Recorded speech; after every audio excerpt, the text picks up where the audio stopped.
पंचायत चुनाव की घोषणा होते ही पंचायत प्रतिनिधियों के द्वारा परिसीमन की मांग अब जोर शोर से उठाई जा रही है। त्रिस्तरीय पंचायत समिति के संगठन एक मंच पर आकर परिसीमन की मांग कर रहे हैं और बिना परिसीमन चुनाव किसी भी हालत में नहीं करने की मांग कर रहे हैं। मुखिया संघ के अध्यक्ष ने कहा परिसीमन हर हाल में जरूरी है। वहीं पंच सरपंच संघ के अध्यक्ष ने भी कहा कि परिसीमन सरकार को करना होगा, इसके लिए सड़क से सदन तक लड़ाई लड़ेंगे।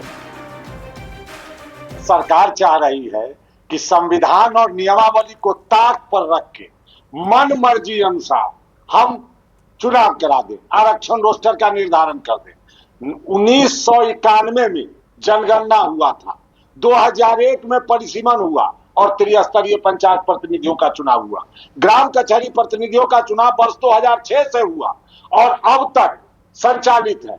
और नए सिरे से अभी हवाई बातें आ रही है कि आरक्षण रोस्टर का निर्धारण करके और हम लोग चुनाव कराएंगे।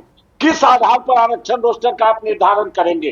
देखिए, पंचायती राज व्यवस्था में संवैधानिक व्यवस्था है। 1993 और 94 में 24 अप्रैल 1994 में स्पष्ट निहित है और संविधान में स्पष्ट लिखा गया है कि तीसरी सरकार, अब हम तीसरी सरकार है और तीसरी सरकार का निर्वाचन 5 वर्षों पर होगा और 10 वर्षों पर जनगणना के बाद परिसीमन कराया जाएगा। सभी राज्य के, देश के सभी राज्यों में परिसीमन 10 वर्ष कहीं 15 वर्षों पर कराया जा रहा है, लेकिन बिहार में अभी तक 1991 की जनगणना के आधार पर 2001 में प्रथम परिसीमन हुआ और आज तक 2025 हो गया। 25 वर्षों में परिसीमन नहीं कराया जाना यह दुर्भाग्यपूर्ण है। सूचना भवन में आज योजना और विकास विभाग की प्रेस वार्ता बुलाई गई। योजना और विकास विभाग के मंत्री विजेंद्र यादव ने बताया कि डेटा इकट्ठा करने पर विभाग सबसे ज्यादा ध्यान दे रहा है। योजनाओं को ज्यादा मजबूत और पारदर्शी बनाने के लिए डेटा इकट्ठा करना सबसे जरूरी है। मंत्री ने सभी आंकड़ों को सार्वजनिक करने का निर्देश दिया है।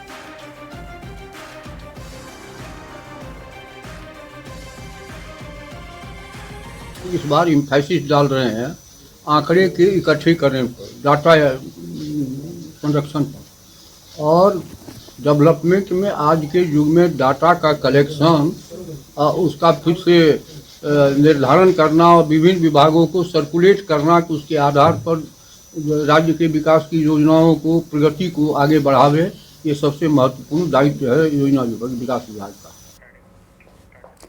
पीएचडी विभाग में आज 104 नवनियुक्त अभियंताओं की पोस्टिंग दी गई। इस मौके पर विभाग के मंत्री संजय सिंह ने कहा कि न्यू ज्वाइनिंग में 35% आरक्षण का ख्याल रखा गया है। 35% से ज्यादा महिला अभियंताओं ने ज्वाइनिंग की है। जायजा लिया है न्यूज 18 संवाददाता विनीता मिश्रा ने। तरफ से एक दिवसीय कार्यशाला का आयोजन किया गया, जिसमें 104 नवनियुक्त अभियंताओं को पोस्टिंग दी गई। विभागीय मंत्री ने उन लोगों को दिशा निर्देश भी दिया है। आज पीएचडी विभाग की तरफ से तमाम अभियंताओं को दिशा निर्देश आपने दिया। देखिए, 104 नवनियुक्त जो हमारे सहायक अभियंता का आज जो कार्यशाला रखा गया था, उस कार्यशाला के द्वारा यही बताने का काम किया गया है कि आने वाले समय में जब आप अपने पदभार को ग्रहण करते हैं तो कैसे एक बेहतर आप अपनी व्यक्तित्व को निखार देते हैं, कैसे लोगों से तालमेल करते हैं, कैसे आपके पास कोई कंप्लेन आता है उस कार्य को कैसे आप सफल करते हैं, कैसे आप अच्छे ढंग से अपने व्यवहार, कुशल व्यवहार से कैसे लोगों का समाधान करते हैं। इसके लिए इस कार्यशाला को रखा गया था और हमारे विभाग के तमाम पदाधिकारी इनको प्रशिक्षित करने का काम किए हैं, लोगों को बताने का काम किए कि आप लोगों को बेहतर काम कैसे करना है। साथ ही हमारे माननीय मुख्यमंत्री जी का जो सपना है और जो उन्होंने जो 35% महिलाओं का आरक्षण की बात कही है, आपके कैमरे गवाह होंगे कि 35%, 104 में देखेंगे कि 35 से ज़्यादा महिलाओं को हम लोगों ने सहायक अभियंताओं को आज उन्मुखी कार्यक्रम में सहयोग दिया है।